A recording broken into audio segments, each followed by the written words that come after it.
Shoutout nga pala sa lahat ng mga nagtatanong natin 'no, sa mga nagtatanong tungkol doon sa ating, application regarding sa Shopee Riders, 'yan. So maraming mga nagtatanong, ano daw yung mga benepisyo, ano ba yung salary, ano ba yung, mga ruta. So mga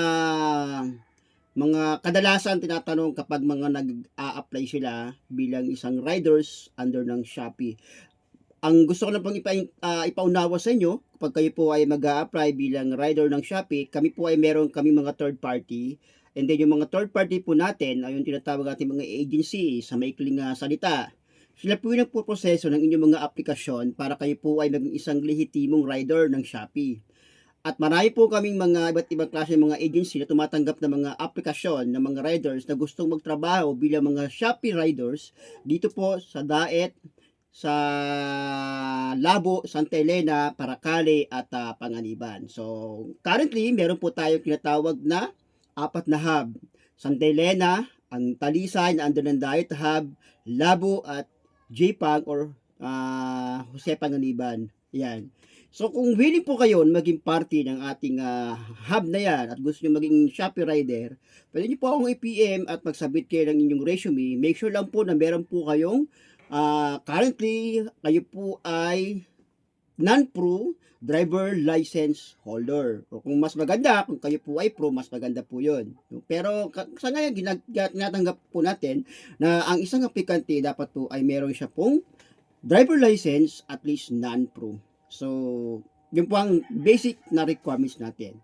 Pero dahil nga po, meron tayong batas na sumasaklaw para sa lahat ng mga riders under ng logistics o mga services ng mga motorcycle services o mga nagkatrabaho na ginagamit ang motorsiklo. Noong May 29, 2025, nilagdaan po ang batas na ito, kung di ako nagkakamali is this RA 12209.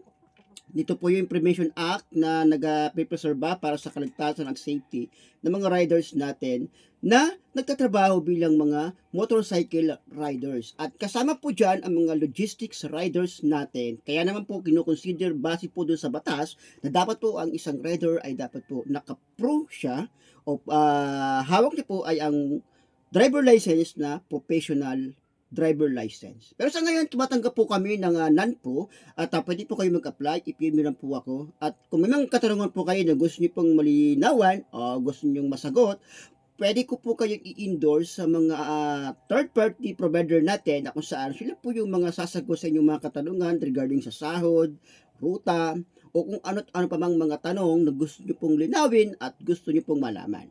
Ako po dito, bilang inyong admin sa Shopee page ng Shopee Express Diet Hub, ay bukas lang po ang